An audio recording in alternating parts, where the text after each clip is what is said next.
akan mulai terlebih dahulu. Bapak Ibu, kita akan satukan hati dan pikiran untuk berdoa terlebih dahulu. Mari kita berdoa. Tuhan, kami mengucapkan syukur kehadirat-Mu. Melalui kemurahan-Mu lah kami boleh berkumpul di Google Meet ini untuk mendiskusikan dan untuk memahami pengertian tentang disiplin positif. Terima kasih Tuhan, kami mohon penyertaan-Mu kegiatan kami ini dari awal hingga akhir. Hanya di dalam nama-Mu Tuhan kami Yesus Kristus kami sudah berdoa dan mengucap syukur. Terima kasih Tuhan, amin. Amin. Ya, selamat siang Bapak Ibu semua.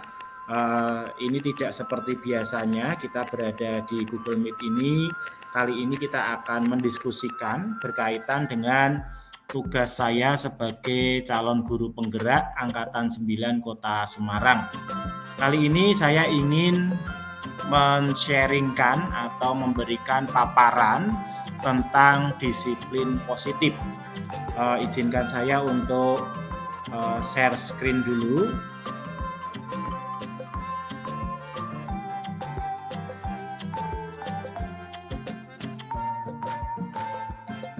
Apakah sudah tampak Bapak Ibu? Sudah. Oke. Ya. Kita akan mulai langsung Bapak Ibu. Jika nanti Bapak Ibu ada pertanyaan atau tanggapan, monggo silakan langsung saja. Kali ini kita akan berdiskusi tentang disiplin positif yang mungkin bisa kita praktikkan di dalam pembelajaran kita sehari-hari. Yang pertama adalah makna disiplin. Nah, ini kalau kita sudah mendengar tentang kata-kata disiplin, pasti yang terlintas di pikiran kita adalah yang pertama ini adalah tata tertib, teratur, dan kepatuhan. Dan mungkin juga hukuman, begitu ya. Tetapi jika kita ingin belajar tentang disiplin positif, kita tidak harus menggunakan hukuman ya. Bahkan hukuman ini justru tidak perlu kita gunakan sama sekali, karena nanti kita juga akan belajar hukuman itu seperti apa efeknya bagi murid atau dampaknya bagi murid. Jadi kita perhatikan dulu untuk makna disiplin di sini. Jadi ada perbedaan antara disiplin yang mungkin di benak kita dengan disiplin positif yang nanti akan kita bahas. Jadi tujuannya kita pembelajaran disiplin positif ini harapannya kita bisa nanti mempraktikkannya di kelas ketika kita menemui permasalahan yang dihadapi oleh siswa. Hendaknya kita sebagai pendidik nantinya mampu membantu untuk menyelesaikan permasalahan siswa sehingga siswa itu merasa dikuatkan, merasa siswa ini ketika mendapatkan permasalahan merasa dibantu, difasilitasi untuk menemukan solusinya sendiri. Kita akan lanjut Bapak Ibu. Yang pertama ada dua tokoh penting dalam disiplin positif, yaitu yang pertama dari Indonesia, yaitu Ki Hajar Dewantara, karena sepanjang CGP ini filosofi yang mendasari dari guru penggerak ini adalah Ki Hajar Dewantara. Ki Hajar Dewantara mengatakan bahwa di mana ada kemerdekaan, disitulah harus ada disiplin yang kuat. Sungguh pun disiplin itu bersifat self-disiplin, yaitu kita sendiri yang mewajibkan kita dengan sekeras-kerasnya, tetapi itu sama saja. Sebab, jikalau kita tidak cakap melakukan self-disiplin, wajiblah penguasa lain mendisiplinkan diri kita. Dan peraturan demikian itu haruslah ada di dalam suasana yang merdeka. Ungkapan Ki Hajar Dewantara tentang disiplin ini sebenarnya mengacu pada kekuatan diri kita, bahwa kita itu mampu atau tidak dalam mendisiplinkan diri kita sendiri. Jadi harapannya disiplin ini datang berdasarkan motivasi intrinsik, motivasi yang berasal dari dalam diri kita. Nah, nanti motivasi yang seperti apakah yang mendasari diri kita untuk melakukan disiplin ini? Nanti akan kita bahas lebih lanjut. Jadi kalau kita tidak mampu untuk mendisiplinkan diri, maka orang lainlah yang nanti atau instansi atau lingkungan tempat kita berada yang akan mendisiplinkan diri kita. Kita akan lanjut dengan pendapat yang kedua, yaitu dari Diane Gosen dalam bukunya tentang restructuring school discipline tahun 2001. Diane Gosen menyampaikan, untuk menjadi seorang murid atau pengikut, seseorang harus paham betul alasan mengapa mereka mengikuti suatu aliran atau ajaran tertentu. Sehingga motivasi yang terbangun adalah motivasi intrinsik, bukan ekstrinsik. Jadi ketika kita membuat peraturan misalkan, menurut Diane Gosen ini, peraturan itu harus diikuti oleh siswa. Tetapi siswa di dalam mengikuti peraturan itu tidak semata-mata karena takut untuk dihukum, atau tidak semata-mata karena kalau tidak mengikuti peraturan nanti saya yang akan mendapatkan permasalahan. Nah itu motivasinya dari luar, dari lingkungannya. Tetapi menurut Diane Gosen ini, ketika anak meyakini apa sih keyakinan atau kebijakan atau kebajikan yang terkandung dalam tata tertib tersebut, sehingga mereka dengan sadar dari dalam dirinya sendiri bisa mengikuti atau bisa menjalankan peraturan tersebut.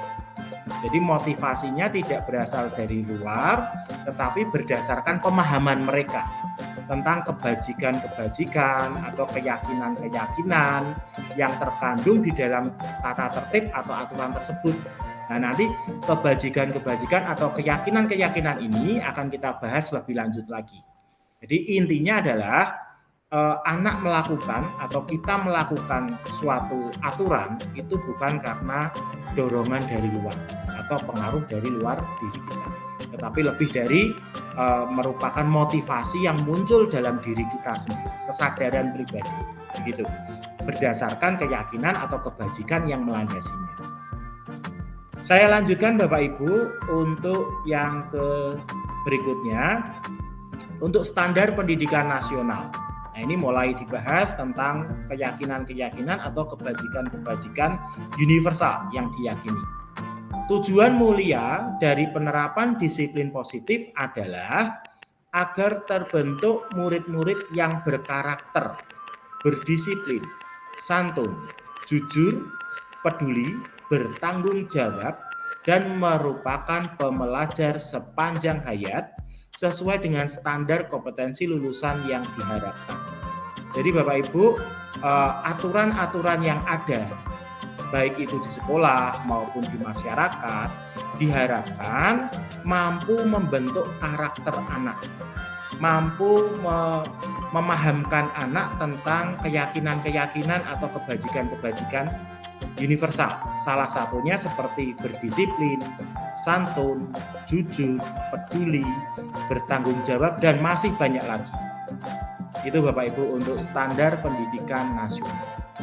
Sekarang akan saya lanjutkan lagi mengenai kesimpulan dari disiplin positif. Kesimpulannya dari disiplin positif ini adalah disiplin diri dapat membuat seseorang menggali potensinya menuju kepada sebuah tujuan mulia, sesuatu yang dihargai dan bermakna. Dengan kata lain, disiplin diri juga mempelajari bagaimana cara kita mengontrol diri dan bagaimana menguasai diri untuk memilih tindakan yang mengacu pada nilai-nilai yang kita hargai agar tercapai tujuan mulia yang diinginkan. Jadi dari disiplin positif ini bedanya dengan disiplin yang biasanya. Jadi disiplin positif ini hendaknya muncul dari dalam diri seseorang, bukan dari dorongan eksternal, tetapi lebih kepada internal diri orang tersebut. Karena ada tujuan mulia dan keyakinan yang dipercayainya. Nah, nanti keyakinan yang dipercayainya itu apa? Nanti kita akan lihat di slide berikutnya. Sehingga dengan mempraktikkan disiplin positif ini, orang tersebut akan mampu menguasai diri untuk mengontrol diri, memilih tindakan yang mengacu pada nilai-nilai yang kita hargai. nilai-nilai yang kita hargai seperti tadi, bertanggung jawab, kemudian disiplin, kemudian toleransi, saling menghormati, dan lain sebagainya. Nanti kita akan lihat di slide berikutnya, kira-kira nilai-nilai itu apa saja, atau keyakinan-keyakinan yang diyakini oleh seseorang itu apa saja, kebijakan-kebijakan atau kebajikan-kebajikan universal itu apa saja. Nanti kita akan lihat lebih dalam lagi. Bahwa nilai-nilai kebajikan ini adalah fondasi kita atau manusia dalam berperilaku. Jadi ketika seseorang itu berperilaku hanya karena tuntutan aturan, tidak memaknai nilai-nilai kebajikan yang terkandung di dalam aturan tersebut, maka orang tersebut masih belum bisa membuat nilai-nilai kebajikan ini sebagai fondasi manusia dalam berperilaku. Kita akan lanjutkan, tetapi sebelum saya lanjutkan, mungkin ada tanggapan atau masukan dari Bapak Ibu, saya persilahkan. Adakah? Ya, silahkan Bu Mariana. Iya, terima kasih Pak Kris. Suara saya terdengar Bapak Ibu? Terdengar Bu? Ya, terima kasih Pak Kris untuk materinya pada siang hari ini. Dari penjelasan yang Pak Kris berikan tadi, walaupun belum selesai ya Bapak Ibu, jadi menambah pengetahuan bahwa disiplin positif itu disiplin yang menurut saya itu disiplin yang tingkat tinggi. Kenapa? Karena disiplin positif itu bukan lagi berasal dari luar sumbernya, tetapi dari dalam. Kalau dari dalam diri sendiri berarti dari pribadi itu sudah muncul kesadaran akan segala sesuatunya, peraturan yang harus dipatuhi, kemudian hal-hal yang memang seharusnya dikerjakan atau dilakukan bukan karena orang lain yang menyuruh atau peraturan yang mengikat, tetapi karena memang dari dalam diri sendiri sudah muncul kesadaran. Sehingga ya saya sebutkan kalau disiplin positif itu tingkatnya atau tarafnya sudah sangat tinggi. Semoga kita di sekolah ini bisa nanti membimbing anak-anak untuk bisa mengerti dan memaknai disiplin positif. Gitu saja saya rasa Pak Kris, terima kasih waktunya. Ya, terima kasih Bu Mariana untuk tanggapannya. Jadi memang benar apa yang disampaikan oleh Ibu Mariana, tidak hanya anak-anak saja yang memaknai aturan dengan nilai-nilai kebajikan yang terkandung di dalamnya. Mungkin kita di dalam kehidupan sehari-hari pun hendaknya memaknai aturan-aturan yang ada di sekolah maupun di masyarakat tempat kita berada itu dengan nilai-nilai kebajikan. Nilai-nilai apa sih yang terkandung di dalam aturan tersebut. Dan kita yakin ketika kita memahami nilai-nilai kebajikan ataupun aturan-aturan yang terkait di dalam aturan-aturan tersebut, maka kita pun bisa melaksanakannya dengan sebaik-baiknya. Ya, terima kasih Bu Mariana untuk tanggapannya. Kita akan lanjutkan ya Bapak Ibu tentang nilai-nilai kebajikan. Yang pertama, sebenarnya ini ada 6 nilai-nilai kebajikan. Yang pertama adalah profil pelajar Pancasila. Seperti yang sudah kita ketahui bersama ya Bapak Ibu, ini adalah dimensi dari profil pelajar Pancasila. Ini sebenarnya termasuk dalam nilai-nilai kebajikan atau keyakinan universal yang ada. Seperti beriman, bertakwa kepada Tuhan Yang Maha Esa dan berakhlak mulia, kemudian mandiri, bernalar kritis, berkebinekaan global, bergotong royong, dan kreatif. Tetapi Bapak Ibu, nilai-nilai kebajikan ini tidak tidak satu-satunya, tetapi salah satu dari beberapa nilai-nilai kebajikan. Salah satunya adalah profil pelajar Pancasila. Akan saya tayangkan lagi karena waktu kita terbatas, hanya sebatas pengetahuan saja tentang nilai-nilai kebajikan. Yang kedua dari IBO Primary Years Program, yaitu tentang sikap murid. Sikap murid ini juga termasuk dalam nilai-nilai kebajikan. Salah satunya ada di dalam toleransi, rasa hormat, integritas, mandiri, menghargai, antusias, empati, keingintahuan, kreativitas, kerjasama, percaya diri, komitmen. Itu adalah nilai-nilai kebajikan menurut IPO Primary Years Program. Dan yang ketiga adalah 9 pilar karakter atau Indonesian Heritage Foundation. Di sini Bapak Ibu bisa baca sendiri, termasuk dalam nilai-nilai kebajikan untuk yang ketiga dari 9 pilar karakter ini. Kemudian yang keempat, nilai-nilai kebajikan dari petunjuk seumur hidup dan keterampilan hidup, lifelong guideline and life skill. Ada di situ keterampilan hidupnya adalah dapat dipercaya, lurus hati, pendengar yang aktif, tidak merendahkan orang lain, memberikan yang terbaik dari diri. Dan kelima adalah ini juga sama, petunjuk seumur hidup dan keterampilan hidup.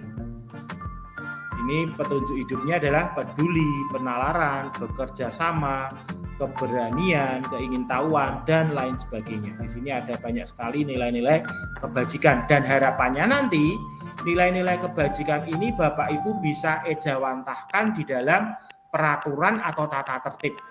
Jadi nanti ketika anak-anak melihat tata tertib sekolah, sebaiknya anak-anak juga memaknai nilai-nilai kebajikan yang terkandung di dalam tata tertib tersebut. Kemudian nilai-nilai kebajikan ini masuk dalam keyakinan kelas dan sekolah. Nilai-nilai kebajikan tersebut dapat disampaikan dan menjadi fondasi dari keyakinan sekolah atau keyakinan kelas yang disepakati seluruh warga sekolah. Harapannya Bapak Ibu sebagai pendidik, baik wali kelas maupun yang tidak wali kelas, itu mampu untuk mengejawantahkan nilai-nilai kebajikan ini menjadi fondasi dalam aturan maupun tata tertib yang ada di sekolah. Untuk itu, sebelum kita memahami tentang nilai-nilai kebajikan lebih lanjut, ini ada bagian yang ketiga, yaitu motivasi perilaku manusia. Ada beberapa motivasi atau perilaku manusia.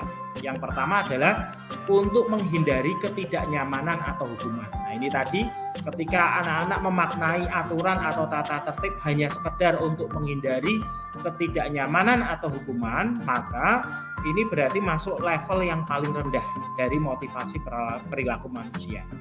Menghindari permasalahan yang mungkin muncul dan berpengaruh pada mereka secara fisik maupun psikologis.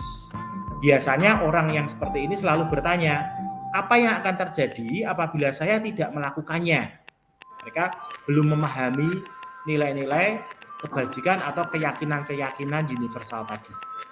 Kemudian yang kedua, motivasi atau perilaku manusia untuk mendapatkan imbalan atau penghargaan dari orang lain.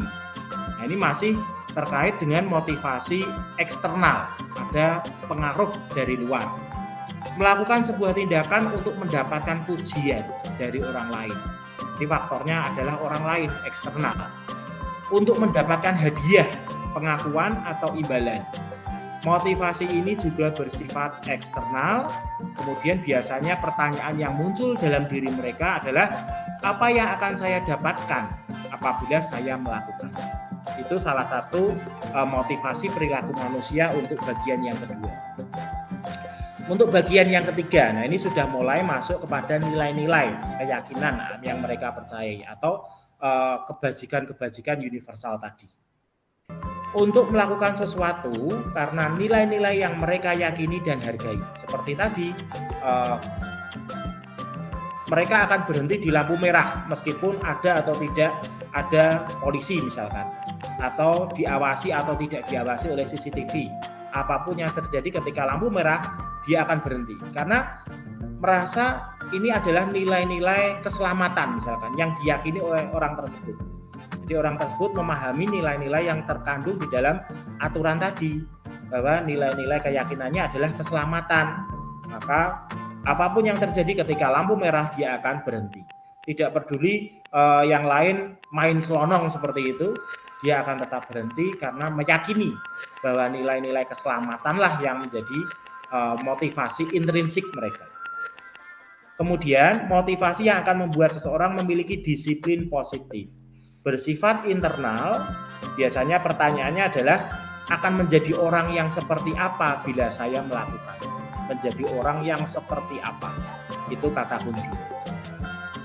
Demikian Bapak Ibu. Kemudian bagian yang keempat adalah hukuman, konsekuensi, dan restitusi. Di sini saya tampilkan perbedaan antara hukuman, konsekuensi, dan restitusi dalam bentuk tabel seperti ini. Salah satunya hukuman itu sifatnya seperti apa nih? Ini saya tampilkan, hukuman itu sesuatu yang menyakitkan, harus terjadi. Kalau konsekuensi sesuatu yang harus terjadi. Kalau restitusi, nah mungkin kita baru mengenal istilah restitusi ini ya. Harapannya nanti Bapak Ibu sebagai pendidik mampu menerapkan restitusi ini, tidak sebatas konsekuensi saja, bahkan hukuman ini hendaknya dihilangkan. Paling kita pakai konsekuensi atau restitusi. Harapannya kita bisa melaksanakan restitusi ini semua dalam menghadapi permasalahan anak-anak. Restitusi merupakan pilihan. Kalau hukuman tidak nyaman untuk murid untuk jangka waktu yang panjang, sedangkan konsekuensi masih membuat murid tidak nyaman untuk waktu jangka pendek. Sedangkan restitusi itu sifatnya menguatkan murid dalam jangka waktu yang panjang. Kalau hukuman, korban mendapat keadilan. Kalau konsekuensi, korban bisa diabaikan karena adanya aturan-aturan tadi, tata tertib tadi. Kemudian kalau restitusi, korban mendapatkan ganti. Kemudian hukuman, murid, anak akan tersakiti, sedangkan konsekuensi anak dibuat tidak nyaman. Sedangkan restitusi, anak mendapatkan penguatan. Jadi harapannya nanti kita bisa mempraktikkan ini. Ini ada beberapa tabel Bapak Ibu, nanti silakan Bapak Ibu bisa cermati sifat dari hukuman, konsekuensi, dan restitusi. Dari tabel-tabel ini bisa saya peringkas. Yang pertama untuk hukuman bersifat tidak terencana atau tiba-tiba. Jadi untuk hukuman ini anak-anak merasa langsung mendapatkan tindakan tanpa ada diskusi ataupun tanpa ada masukan dari anak-anak terlebih dahulu. Kemudian untuk murid tidak tahu apa yang akan terjadi dan tidak dilibatkan. Kemudian bersifat satu arah, jadi itu adalah kehendak guru, tidak ada diskusi terlebih dahulu terhadap murid. Hukuman yang diberikan bisa berupa fisik maupun psikis. Murid atau anak disakiti oleh suatu perbuatan atau kata-kata. Jadi hukuman itu tidak hanya berupa misalkan fisik, tetapi kita bisa berupa verbal ya. Verbal dengan kata-kata kasar, kata-kata yang menyakitkan hati anak, itu juga termasuk hukuman Bapak Ibu. Kemudian saya lanjutkan untuk konsekuensi. Konsekuensi itu sudah terencana atau sudah disepakati, karena konsekuensi ini biasanya dihadapkan dengan tata tertib yang berlaku dan tindakan yang disepakati jika anak tidak melaksanakan tata tertib dengan baik. Kemudian sudah dibahas dan disetujui oleh murid dan guru. Murid tetap dibuat tidak nyaman, tetapi untuk jangka waktu yang pendek. Konsekuensi biasanya diberikan berdasarkan suatu data yang umumnya dapat diukur. Misalkan anak melakukan kesalahan atau tidak mentaati tata tertib sebanyak 1 kali, 2 kali, atau 3 kali, maka akan menghadapi konsekuensi yang berbeda-beda. Kalau 1 kali tindakannya seperti apa, 2 kali tindakannya seperti apa, 3 kali tindakannya seperti apa. Itu konsekuensi Bapak Ibu. Kemudian ini yang terakhir adalah restitusi. Diharapkan kita mampu untuk menerapkan restitusi ini. Karena restitusi ini menciptakan kondisi bagi murid untuk memperbaiki kesalahan mereka, sehingga mereka bisa kembali pada kelompok mereka dengan karakter yang lebih kuat. Jadi restitusi ini diharapkan mampu untuk mengembalikan anak yang melakukan kesalahan dan menguatkan anak ini. Kemudian terjadi proses kolaboratif yang mengajarkan murid untuk mencari solusi suatu masalah. Jadi membimbing, membantu anak yang melakukan kesalahan tadi untuk mencari solusinya, dan anak ini terlatih untuk bisa mencari solusi dari permasalahan yang sedang mereka hadapi. Kemudian membantu murid berpikir tentang orang seperti apa yang mereka inginkan dan bagaimana mereka harus memperlakukan orang lain. Di sini saya garis bawahi menjadi orang seperti apa yang mereka inginkan, bukan yang kita inginkan, tetapi yang anak-anak inginkan. Dan anak-anak ini juga akan reflektif karena mereka harus memperlakukan orang lain seperti apa. Ini mereka diajak berpikir ke arah itu, Bapak Ibu. Kemudian membantu murid menjadi lebih memiliki tujuan dan disiplin positif. Memulihkan dirinya setelah berbuat salah. Jadi ketika anak-anak berbuat salah itu sebenarnya mereka pun menghadapi dilema di dalam diri mereka, Bapak Ibu. Mereka lebih rentan secara fisik maupun psikis ketika mereka berbuat kesalahan. Kemudian menjadi orang yang menghargai nilai-nilai kebajikan yang mereka percayai.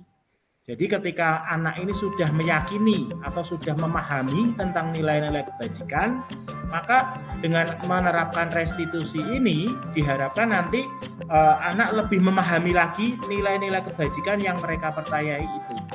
Jadi mereka nanti akan dibentukkan dengan nilai-nilai kebajikan atau keyakinan-keyakinan universal yang mereka sudah sepakati di kelas mereka masing-masing. Itu untuk restitusi. Harapannya nanti kita sebagai pendidik mampu menerapkan restitusi ini. Nah, Bapak Ibu, sekarang kita akan berlatih, Bapak Ibu, menentukan manakah yang merupakan hukuman atau konsekuensi. Kita berlatih untuk membedakan.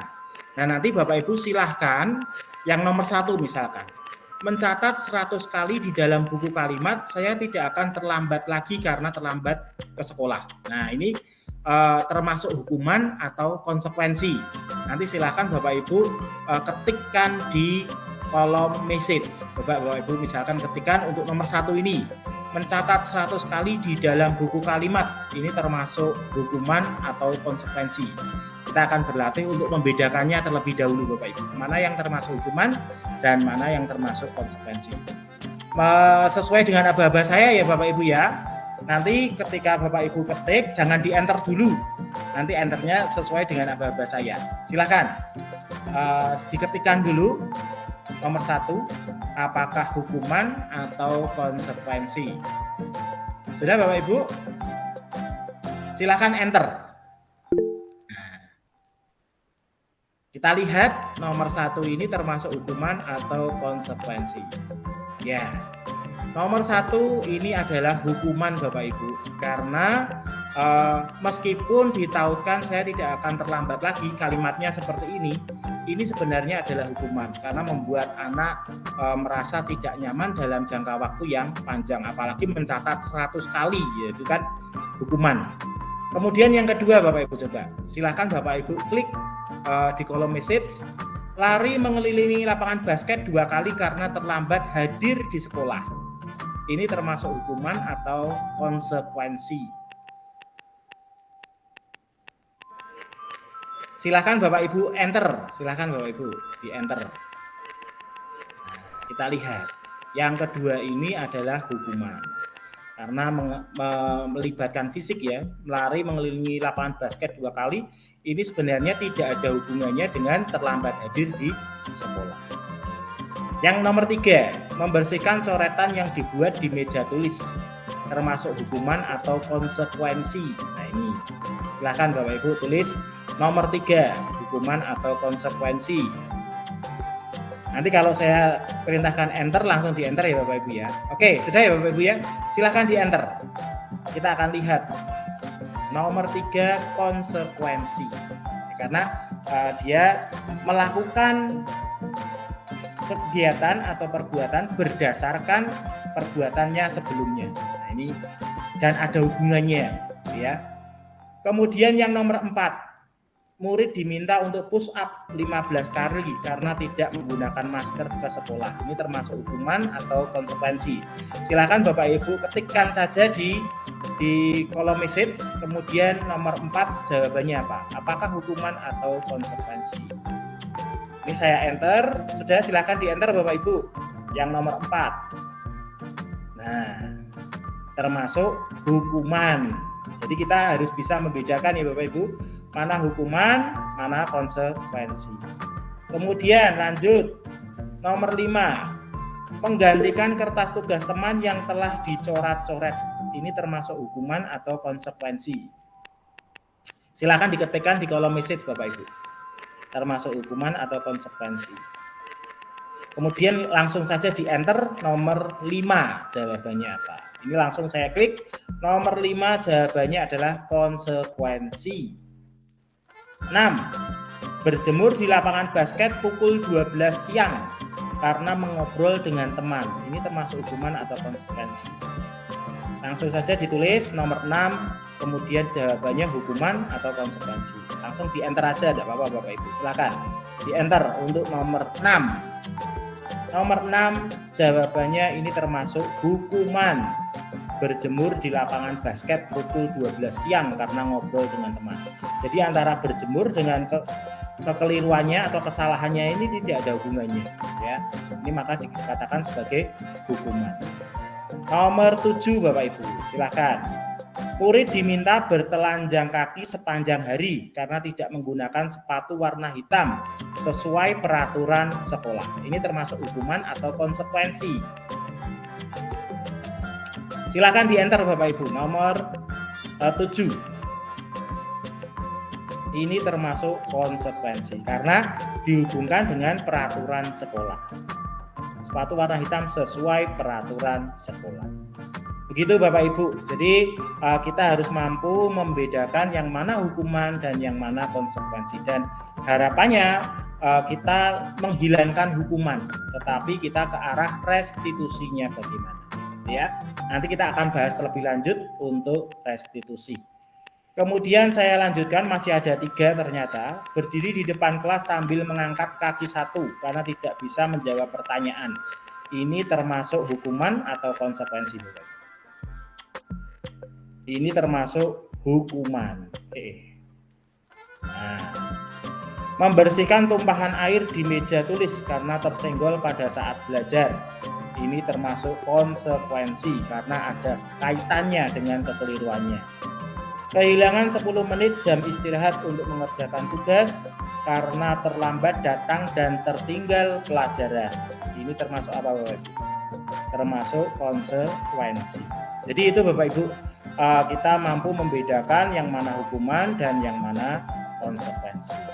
Nah Bapak Ibu, sebelum saya lanjutkan ke bagian 5, karena nanti ada 7 bagian, yaitu 5 posisi kontrol sebelumnya, apakah ada yang mau ditanyakan atau mau ditanggapi untuk penjelasan saya tadi? Saya persilahkan.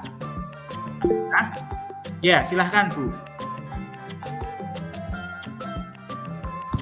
Ya, terima kasih Pak Kris atas penjelasannya. Atas penjelasannya tentang disiplin positif, yaitu dalam hal pemberian hukuman, konsekuensi maupun restitusi. Nah, saya terima kasih sekali sehingga lebih memahami, sehingga selama ini yang mungkin memberikan hukuman, guru akan lebih bijaksana untuk memberikan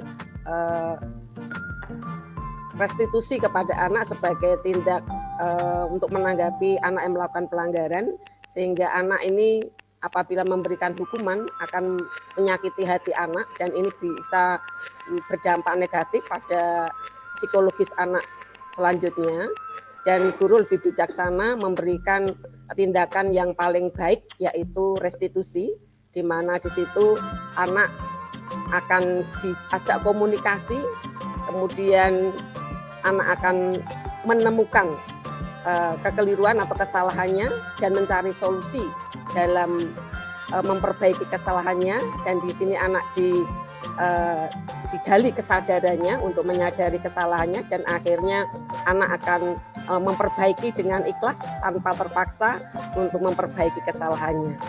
Saya kira itu sehingga kita bisa mendampingi anak untuk menjadi lebih baik. Terima kasih Pak Kris. Ya, terima kasih Bu Narsih, semakin menguatkan pemahaman kita ya Bapak Ibu tentang pemberian hukuman, konsekuensi, dan restitusi.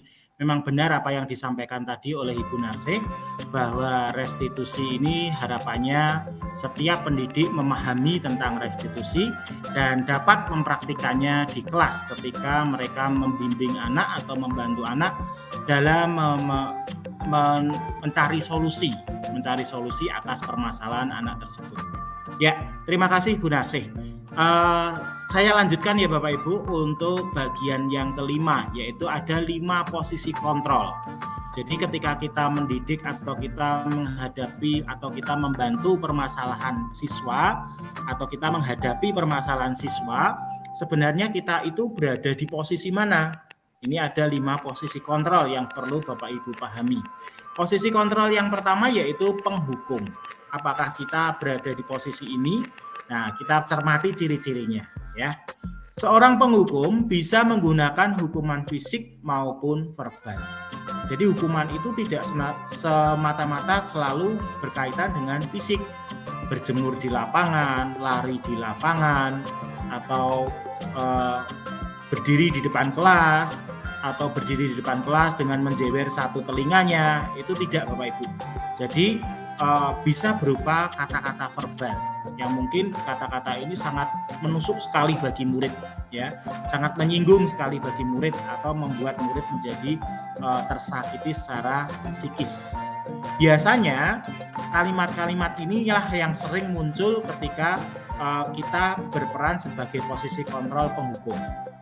Patuhi aturan saya atau awas. Nah, ini kan mengancam kan. Kamu ini selalu saja salah. Nah, ini selalu mendeskripsikan anak bahwa anak ini salah terus begitu ya. Selalu atau pasti selalu yang terakhir selesai. Nah, ini kan secara verbal. Jadi menghukum secara verbal. Ini posisi kontrol yang pertama. Kemudian saya lanjutkan posisi kontrol yang kedua. Apakah kita juga pernah merasa berada di posisi kontrol ini? Membuat merasa bersalah. Jadi ketika kita menangani anak itu kadang-kadang kita muncul, apa kamu tidak kasihan sama orang tuamu yang sudah membiayai kamu? Apa kamu tidak merasa mengecewakan guru? Nah itu kan seolah-olah anak ini mengecewakan orang lain, begitu ya. Jadi menggunakan keheningan yang membuat orang lain merasa tidak nyaman. Nah, ini biasanya guru akan bersuara lebih lembut. Ini kalimat-kalimat yang biasanya muncul ketika kita berada posisi kontrol pembuat merasa bersalah. Ibu sangat kecewa sekali dengan kamu. Nah, ini kan berapa kali Bapak harus memberitahu kamu ya? Kemudian gimana coba kalau orang tuamu tahu kamu berbuat begini? Nah, ini posisi kontrol membuat rasa bersalah. Yang ketiga Bapak Ibu, teman. Nah, ini kalau teman kita berkomunikasi dengan anak itu seolah-olah murid ini adalah teman kita, dan sebaliknya ini membuat murid merasa guru itu juga temannya murid ini. Tetapi pembuat posisi kontrol teman ini belum tentu yang terbaik Bapak Ibu, karena guru pada posisi ini tidak akan menyakiti murid, namun akan tetap berupaya mengontrol murid melalui persuasi. Jadi tujuan kita menyampaikan kalimat itu adalah karena kita sebenarnya ingin mengontrol murid. Kemudian menggunakan hubungan baik dan humor untuk memengaruhi seseorang. Murid hanya akan bertindak untuk guru tertentu dan tidak untuk guru lainnya. Jadi tidak berlaku universal. Mana yang dianggap teman oleh murid, itulah yang dipatuhi. Maka guru hanya mematuhi murid hanya mematuhi 1 atau 2 guru saja yang dianggap teman.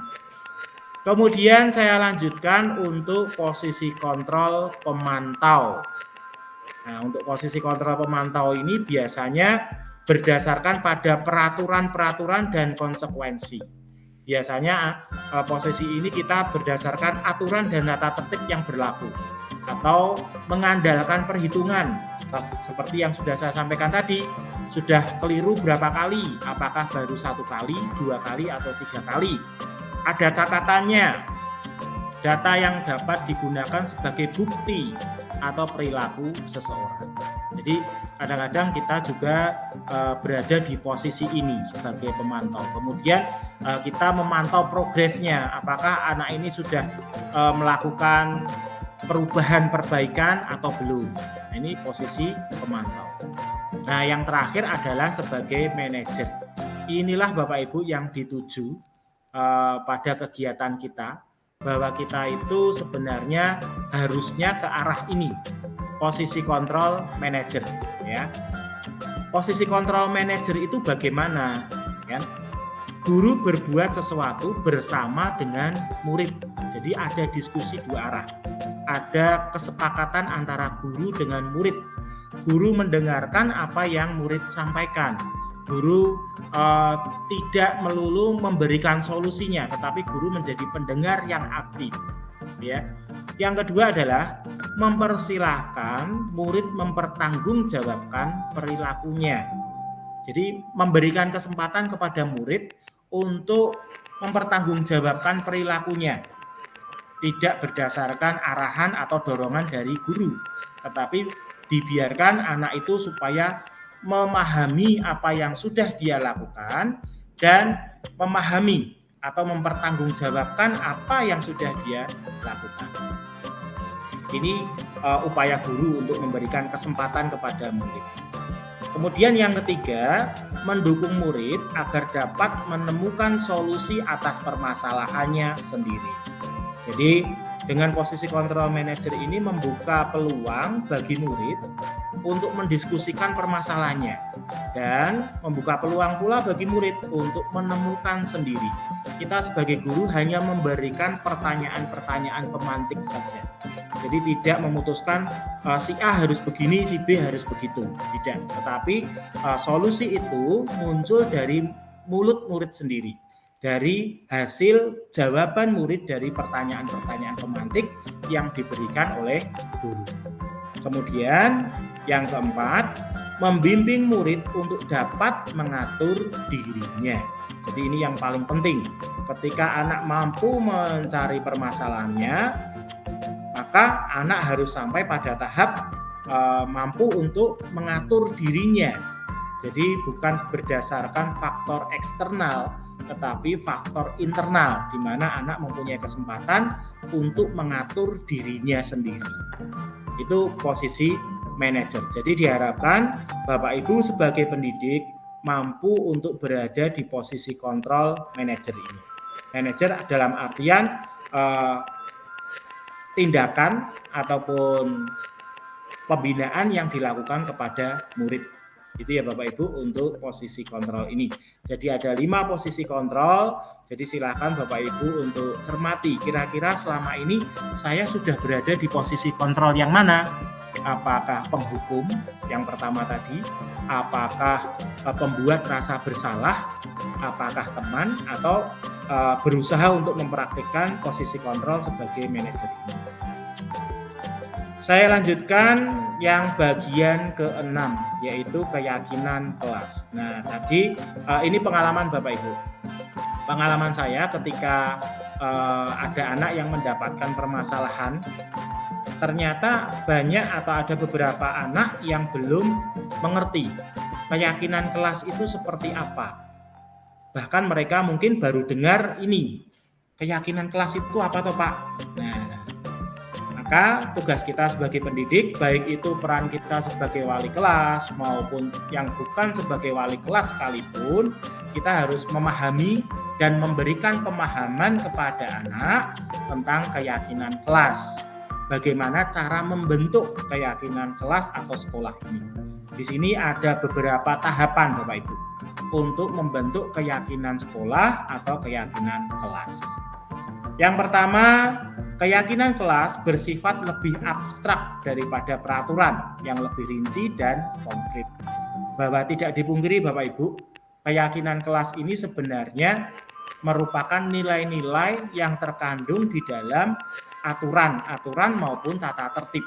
Jadi dalam setiap aturan, dalam setiap tata tertib, hendaknya ada yang namanya atau didasari dengan yang namanya keyakinan kelas atau nilai-nilai kebajikan yang ada. Seperti yang tadi sudah saya jelaskan, kita punya nilai-nilai kebajikan atau keyakinan universal yang diyakini. Kemudian yang kedua, keyakinan kelas berupa pernyataan-pernyataan universal. Tadi sudah saya singgung bahwa aturan atau tata tertib di kelas merupakan atau mempunyai dasar. Dasarnya atau fondasinya adalah keyakinan universal tadi, seperti bertanggung jawab, menghargai sesama, kemudian disiplin, kemudian ada lagi, masih banyak lagi ya, kreatif, harus percaya kepada Tuhan Yang Maha Esa, itu termasuk dalam keyakinan kelas atau kebajikan. Kemudian saya lanjutkan untuk bagian yang ketiga, pernyataan keyakinan kelas senantiasa dibuat dalam bentuk positif. Jadi kalau selama ini kita melihat, nah ini mungkin bisa menjadi bahan diskusi kita pada saat raker nanti, akhir semester atau akhir tahun, untuk melihat kembali tata tertib yang sudah kita buat itu dalam bentuk kalimat negatif atau kalimat positif. Jadi kalau kalimat negatif itu contohnya siswa dilarang bermain di dalam kelas, misalkan itu dilarang. Nah itu dilarang itu kan masih berkonotasi negatif. Maka kita harus mengubahnya ke dalam bentuk positif. Misalkan jika ingin bermain silahkan berada di lapangan. Atau jika ingin bermain silahkan berada di luar kelas. Itu kita rubah ke dalam bentuk positif. Tidak ada larangan tetapi anjuran, gitu ya. Kemudian keyakinan kelas hendaknya tidak terlalu banyak sehingga mudah diingat dan dipahami oleh semua warga kelas. Kalau terlalu banyak memang merepotkan ya warga kelas untuk memahaminya. Jadi ini keyakinan kelas hendaknya tidak terlalu banyak. Kemudian keyakinan kelas sebaiknya sesuatu yang dapat diterapkan di lingkungan tersebut. Jadi ada hubungannya, ada kaitannya dengan lingkungan sekolah ataupun ada kaitannya dengan kegiatan anak-anak atau kegiatan murid.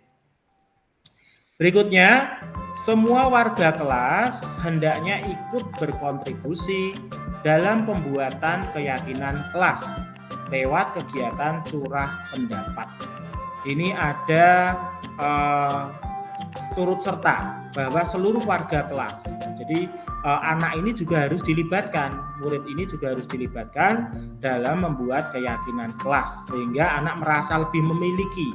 Oh ini adalah kesepakatan bersama, jadi harus kita taati, harus kita patuhi keyakinan kelas ini. Jadi merasa memiliki, merasa ikut ambil bagian di dalam keyakinan kelas ini. Kemudian keyakinan kelas ini juga harus ditinjau kembali dari waktu ke waktu. Apakah keyakinan kelas ini masih relevan atau tidak? Maka membuka kesempatan bagi seluruh warga yang ada di kelas tersebut untuk berdiskusi kembali. Apakah ini masih bisa dipertahankan ataukah harus diganti dengan keyakinan kelas yang lebih relevan lagi. Itu Bapak Ibu salah satu langkah-langkah untuk membentukkan keyakinan kelas pada bagian yang ke-6 ini. Nah ini peraturan-peraturan yang dikaitkan dengan nilai kebajikan yang dituju. Jadi misalkan seperti kembalikan barang ke tempatnya. Nah ini kan sudah positif ya Bapak Ibu ya. Peraturan yang sudah positif. Ini nilai kebajikan yang dituju adalah tanggung jawab, empati, dan kerjasama. Mungkin masih banyak lagi yang belum bisa dituliskan di sini, Bapak Ibu dan anak-anak nanti ketika membentuk keyakinan kelas di kelas masing-masing bisa menambahkan. Jadi mereka akan lebih merasa bertanggung jawab atau mereka merasa lebih berempati, kerjasama ketika mereka melakukan atau mengembalikan barang ke tempatnya.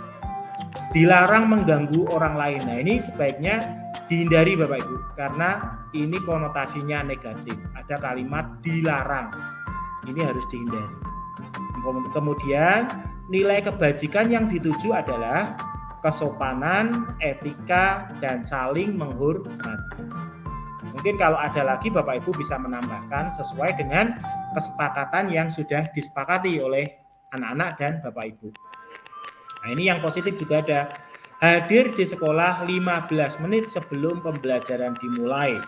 Keyakinan atau nilai kebajikan yang dituju adalah tanggung jawab, disiplin, ketepatan.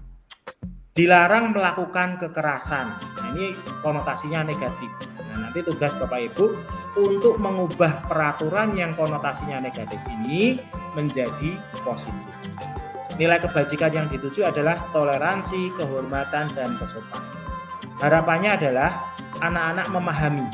Ketika anak-anak mengetahui peraturan ini, nilai kebajikan yang terkandung di dalam peraturan ini apa? Anak-anak harus memahaminya.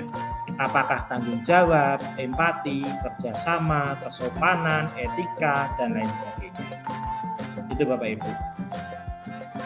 Kemudian ini adalah prosedur pembentukan keyakinan sekolah atau kelas.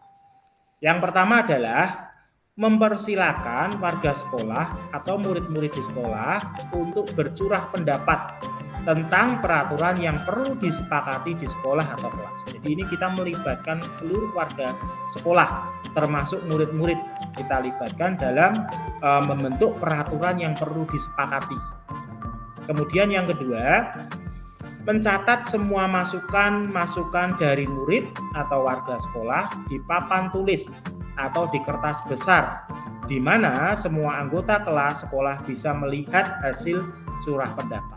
Jadi ditulis Bapak Ibu, masukannya apa dari guru, dari murid, bahkan mungkin dari orang tua bisa kita tuliskan di sini, di mana semua warga sekolah bisa melihatnya dengan baik. Kemudian yang ketiga, susunlah keyakinan kelas sesuai prosedur pembentukan keyakinan sekolah. Gantilah, nah ini tadi yang sudah saya sampaikan, kalimat-kalimat dalam bentuk negatif menjadi positif. Yang keempat, ajak warga sekolah atau murid untuk menemukan nilai kebajikan atau keyakinan yang dituju dari peraturan tersebut. Jadi ketika kita berhasil menyusun suatu aturan, di dalam aturan itu kita diskusikan juga dengan warga sekolah, oleh anak-anak, oleh orang tua siswa, oleh Bapak Ibu guru. Kira-kira nilai kebajikan yang terkandung dalam aturan itu apa? Sehingga setiap warga sekolah memahami peraturan itu, oh nilai kebajikannya misalkan saling menghargai, nilai kebajikannya sopan santun. Nah, itu setiap warga sekolah harus memahami ini. Kemudian yang kelima, semua warga kelas dipersilahkan meninjau ulang dan menyetujuinya dengan menandatangani keyakinan sekolah atau kelas tersebut, termasuk guru dan semua warga murid. Jadi ada keterlibatan seluruh warga sekolah dalam menyusun tata tertib dan keyakinan kelas ini, sehingga semuanya merasa memiliki dan mengerti tata tertib yang sudah kita buat secara bersama tadi. Kemudian yang keenam, keyakinan sekolah selanjutnya bisa dilekatkan di dinding kelas, atau kalau kita biasanya di papan tulis hitam di belakang kelas itu ya Bapak Ibu ya. Saya melihat di kelas itu sudah ada keyakinan kelas yang dibuat oleh anak-anak. Nah, itu bisa ditempelkan di situ, sehingga mudah dilihat semua warga kelas. Nah, demikian Bapak Ibu untuk keyakinan kelas. Kemudian bagian yang ketujuh adalah segitiga restitusi. Nah, saya sedikit sharing Bapak Ibu ketika melalui calon guru penggerak ini sebenarnya titik beratnya di sini. Segitiga restitusi. Kita diharapkan mampu membimbing anak dengan yang mempunyai permasalahan ya, dengan menerapkan segitiga restitusi ini. Kemudian maksudnya apa? Jadi ketika kita menemui anak yang melakukan kesalahan, kita harus memahami langkah-langkah ini dulu. Karena dengan menerapkan segitiga restitusi ini, kita diharapkan mampu menguatkan anak yang melakukan kesalahan tadi dan tidak menyudutkan anak. Ya, jadi ada langkah-langkah ataupun kegiatan untuk kita bisa menangani atau membantu siswa yang mengalami permasalahan. Salah satunya adalah dengan menggunakan segitiga restitusi ini. Bapak Ibu pendidik diharapkan mampu untuk menerapkan segitiga restitusi ini. Nah, bagian-bagian dari segitiga restitusi ini apa saja? Yang pertama adalah menstabilkan identitas. Jadi ketika anak marah, ketika anak mempunyai permasalahan, emosi anak ini tidak stabil. Nah, jadi tugas kita adalah menstabilkan identitas anak ini terlebih dahulu. Atau istilah Jawanya adalah ngelerem ke anak ini supaya anak ini tidak emosi terlebih dahulu. Nah, caranya bagaimana? Caranya adalah kita harus berpihak kepada anak atau kita harus memahami perasaan anak pada saat itu. Seperti kalimat yang ada di bawah ini. Setiap orang pasti pernah melakukan kesalahan. Kamu bukan satu-satunya yang pernah melakukan ini. Ini kan kalau kita melontarkan kalimat ini kan kita seakan-akan ikut merasakan apa yang dirasakan oleh anak. Dan anak yang mendengar kalimat ini pastilah akan merasa dipahami oleh Bapak Ibu guru yang menangani permasalahan tersebut. Kemudian validasi tindakan yang salah. Validasi tindakan yang salah ini sebenarnya Bapak Ibu memberikan kesempatan kepada anak atau murid untuk bercerita kronologis kejadiannya seperti apa, kemudian alasannya dia melakukan ini apa. Jadi memberikan ruang bagi anak untuk menyampaikan dari perspektif anak. Dan ini pun juga bisa menjadi kesempatan bagi Bapak Ibu atau pendidik untuk melihat permasalahan ini dari perspektif anak, dari kacamata anak, gitu ya. Kalimatnya biasanya seperti ini. Kamu tentu punya alasan mengapa melakukan itu. Adakah cara yang lebih efektif untuk mendapatkan apa yang kamu butuhkan? Atau ada lagi, maukah kamu menceritakan kejadiannya seperti apa? Nah, ini namanya kita memvalidasi. Kejadiannya seperti apa, kesalahan anak seperti apa, dari perspektif anak. Kemudian yang berikutnya adalah menanyakan keyakinan. Nah, setelah ini kita menanyakan, ini tapi dengan catatan ya Bapak Ibu, anak-anak sudah memahami tentang keyakinan kelas. Keyakinan kelas apa yang telah kita sepakati? Di sini anak akan flashback kembali bahwa apa yang saya lakukan ini sebenarnya bertentangan dengan keyakinan kelas. Keyakinan kelas yang bagaimana? Nah, ini nanti akan muncul dari kalimat anak. Kamu ingin menjadi orang yang seperti apa? Nah, ini adalah contoh kecil tentang kalimat-kalimat dalam segitiga restitusi, yaitu menstabilkan identitas, validasi tindakan yang salah, menanyakan keyakinan. Kemudian ada pertanyaan Bapak Ibu. Ketika kita menangani anak, apakah ini harus urut? Mulai dari stabilitas dulu, validasi dulu, kemudian baru menanyakan keyakinan. Ini sebenarnya tidak harus urut Bapak Ibu. Jadi ketika kita menangani anak itu kan sebenarnya komunikasinya mengalir begitu ya. Jadi tidak harus diurutkan. Tetapi ketiganya ini harus ada. Boleh dibolak-balik, tidak masalah. Jadi ketiganya ini harus ada ketika kita menangani anak. Nah, menstabilkan identitas ini perlu kita lakukan dalam menerapkan segitiga restitusi. Yang tujuannya sebenarnya adalah supaya anak yang mempunyai masalah ini emosinya reda terlebih dahulu. Nah, untuk mengubah identitas anak dari orang yang gagal karena melakukan kesalahan menjadi orang yang sukses. Jadi ini adalah tujuan kita untuk menstabilkan identitas anak. Membantu anak untuk tenang dan kembali ke suasana hati di mana proses belajar dan penyelesaian masalah bisa dilakukan. Jadi sebisa mungkin untuk emosi anak itu nanti bisa diredam dulu. Sehingga anak yang mendapatkan permasalahan ini bisa kita ajak untuk berdiskusi dan berkomunikasi. Selanjutnya, validasi tindakan yang salah. Nah, dari divalidasi tindakan yang salah ini, guru sebenarnya memberikan kesempatan kepada siswa untuk bercerita kronologis kejadiannya dari persepsi siswa. Di sini guru bisa memahami, harus bisa memahami alasan dibalik tindakan murid tersebut.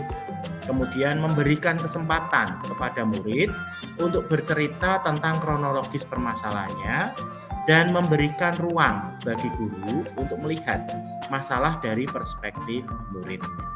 Kemudian yang terakhir adalah menanyakan keyakinan. Di sini guru mengaitkan permasalahan siswa dengan nilai-nilai kebajikan yang sudah disepakati atau dipercayai.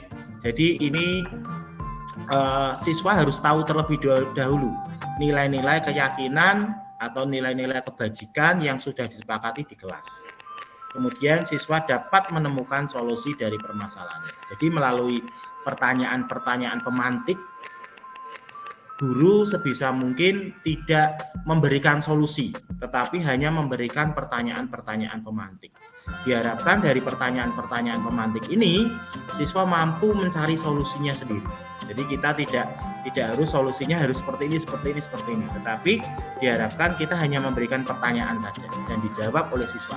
Nah, jawaban siswa itu sebenarnya adalah solusi yang muncul dari pertanyaan pemantik tadi.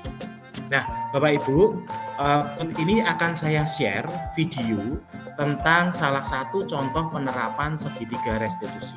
Di situ nanti akan muncul bagian-bagiannya, mana bagian validasi, mana bagian menstabilkan identitas, mana bagian menanyakan keyakinan, supaya nanti kita bisa lebih jelas lagi sebenarnya penerapan segitiga restitusi itu seperti apa. Ini saya izin share lagi untuk menampilkan video tentang praktik segitiga restitusi. Saya stop present dulu.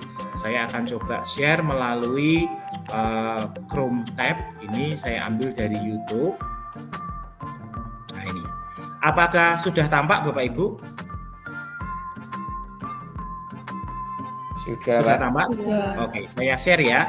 Ini saya share. Silahkan dicermati video berikut ini. Proses dialog ini terdiri dari 3 langkah yang digambarkan. Langsung saja saya bikin ini. Mulai dari sini ya Bapak Ibu ya. Posisi manajer menggunakan penerapan segitiga restitusi.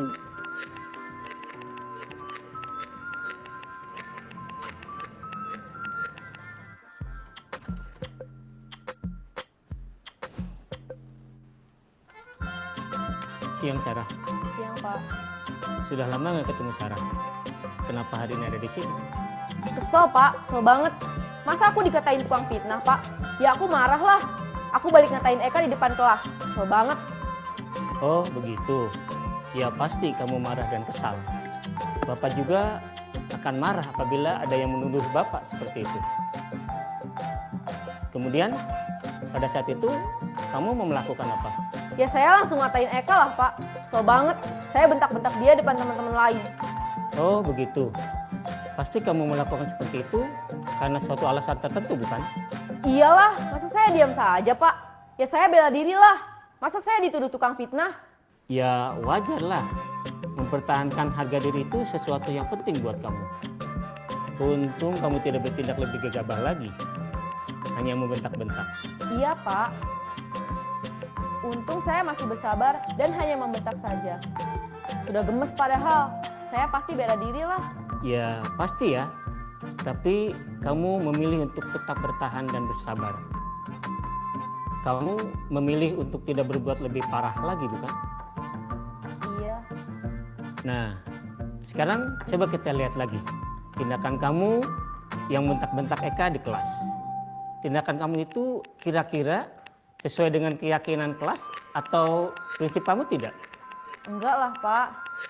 Capek Pak jadi pemarah. Jadi keyakinan atau prinsip mana yang kurang sesuai dengan keinginan kamu? Ya, saya sebenarnya sangat menghargai orang lain. Mungkin saat itu saya menjadi emosi, jadi tidak menunjukkan sikap itu. Kamu meyakini tidak?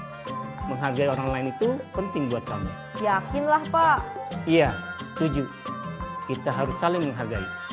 Namun, ada juga keyakinan yang kita sepakati yang perlu kita jalankan apabila kita sedang marah, bukan? Ya, saya bisa lebih proaktif, mulai dengan diri sendiri.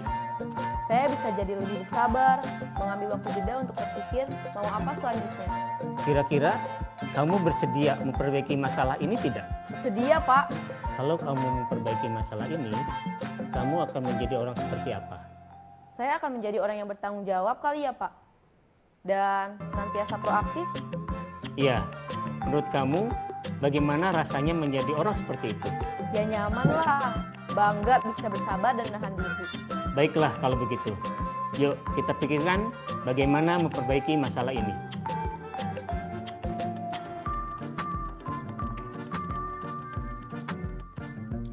Oke, begitu Bapak Ibu. Jadi di video ini ada bagian-bagiannya ya ketika kita menangani permasalahan siswa. Nah, itu Bapak Ibu salah satu contoh tentang segitiga restitusi. Nah, demikian Bapak Ibu, tidak terasa kita sudah membahas 7 materi ya. Sebelum saya akhiri, mungkin ada yang mau ditanyakan atau ada yang mau disampaikan, tanggapan atau pertanyaan, saya persilahkan. Ya, Bu Romada, silakan Bu Romada. Ya, terima kasih Pak Kris atas pemaparannya. Setelah mencermati materi yang disampaikan oleh Pak Kris tentang segitiga restitusi, kami semakin jadi lebih paham bagaimana menangani anak yang bermasalah dengan menggunakan segitiga restitusi, dan posisi kita guru itu adalah sebagai posisi kontrol, sebagai manajer. Yang menjadi pertanyaan saya di sini adalah bagaimana ketika kita sudah menerapkan segitiga restitusi dalam membantu murid dalam menyelesaikan permasalahannya, tetapi di lain waktu murid tersebut melakukan kesalahan yang lain atau melakukan kesalahan yang sama berulang-ulang terus. Apa yang bisa kita lakukan untuk membantu murid tersebut? Itu pertanyaan dari saya Pak Kris. Terima kasih. Ya, terima kasih Bu Mada. Ini pertanyaan yang menarik ya. Ketika kita melakukan, ya Pak Git, sebentar ya Pak Git. Ketika kita melakukan segitiga restitusi, ternyata murid ini melakukan kesalahan terus berulang-ulang. Nah, ini mungkin Pak Git mau menyampaikan sanggahan atau jawaban. Silahkan Pak Git. enggak nyanggah, enggak jawab, tapi saya numpuk aja yang disampaikan Bu Mada. Lah kalau anaknya ngeyel nggak mau kooperatif gitu loh. Jadi Pak nggak bisa, aku sudah dihina. Wes pokoknya tak antem maneh Pak. Wes sudah tak omong-omongin. Sekarang saatnya aku harus marah gitu. Ngeyel gitu kan, ada anak yang wes pokoknya aku mau damai gitu. Terus gimana itu Pak? Makasih Pak. Ya, terima kasih ini kasus yang menarik ini kalau anaknya ngeyel terus gimana ya. Oke, sebelum saya jawab mungkin ada tanggapan dari Bapak Ibu. Ini ada 2 kasus ya. Kasus pertama dari Bu Mada, kalau anaknya ini setelah kita melakukan segitiga restitusi pada permasalahannya, anak ini melakukannya lagi. Dan yang kasus kedua di Pak Git tadi, terus ngeyel dulu pokoknya anaknya emosinya masih meluap-luap gitu ya.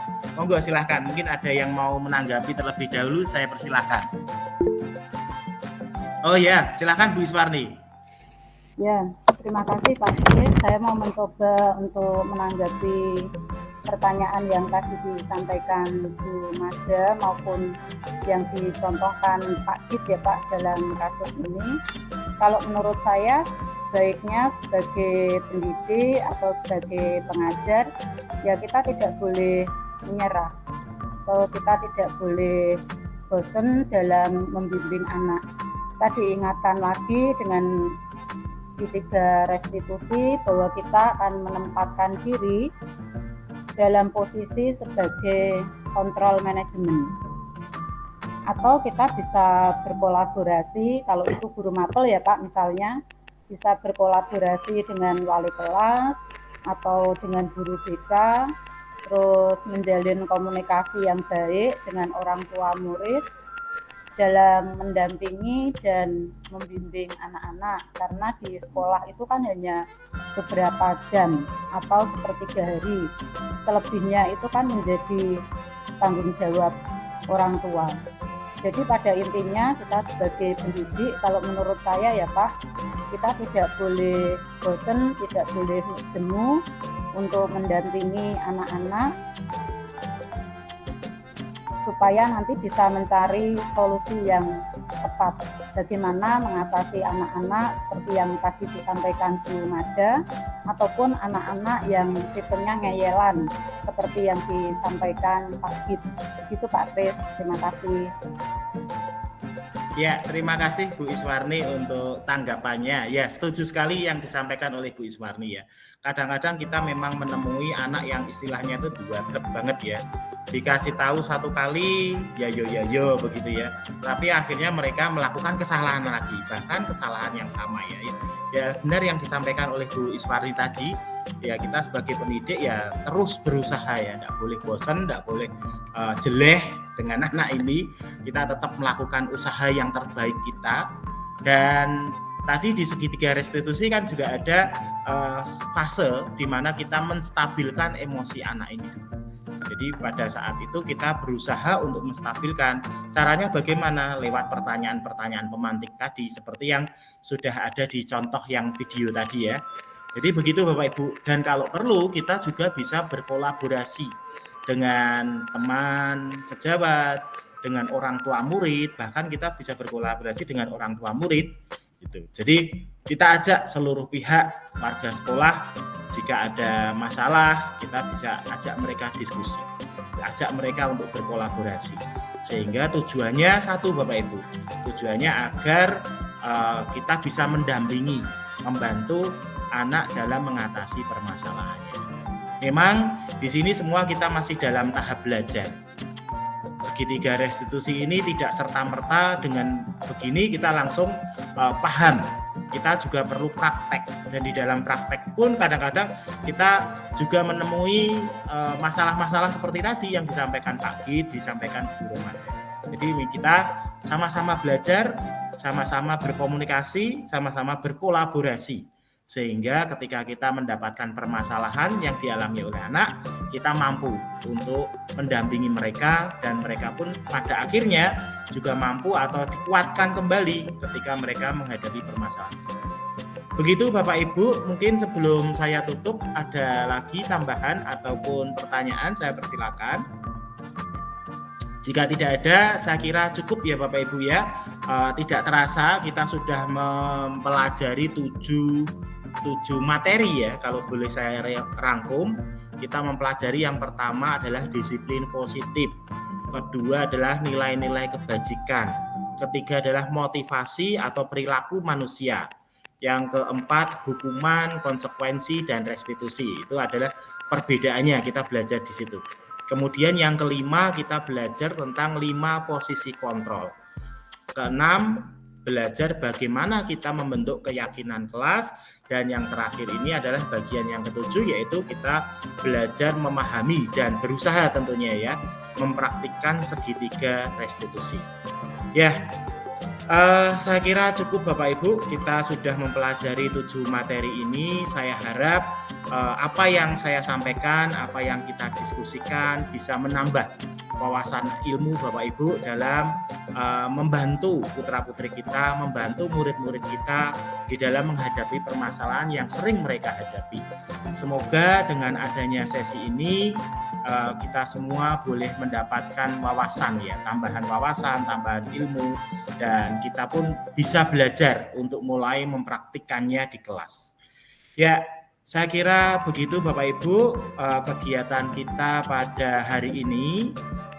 Saya mohon maaf jika ada salah kata atau salah penjelasan yang baik saya sengaja maupun tidak saya sengaja, saya mohon maaf. Demikian, jika sudah tidak ada tambahan lagi, kita akan tutup kegiatan kita hari ini dengan berdoa. Mari kita berdoa. Terima kasih Tuhan atas penyertaan-Mu sehingga Engkau mengizinkan kami untuk melaksanakan kegiatan belajar mengajar ini, untuk memberikan pemahaman-pemahaman kami, untuk membantu kami dalam mendidik putra-putri yang telah Engkau serahkan kepada kami. Kiranya materi yang disampaikan ini boleh menambah wawasan kami, boleh membuat kami menjadi pendidik-pendidik yang berkenan atas Engkau. Terima kasih Tuhan, kalau sebentar lagi kami akan mengakhiri kegiatan ini. Kiranya Engkau juga senantiasa memberkati kami semua. Terima kasih Tuhan, hanya di dalam nama Tuhan kami Yesus Kristus, kami sudah berdoa dan mengucap syukur. Terima kasih Tuhan, amin. Salam dan bahagia Ibu dan Bapak Guru hebat. Perkenalkan, nama saya Galuh Kusumaningtyas, mengajar bahasa Inggris dan mendapat tugas tambahan sebagai Wakil Kepala Sekolah bidang non-akademik. Dari penjelasan Pak Kris, saya paling berkesan tentang disiplin positif, posisi kontrol manajer, dan segitiga restitusi.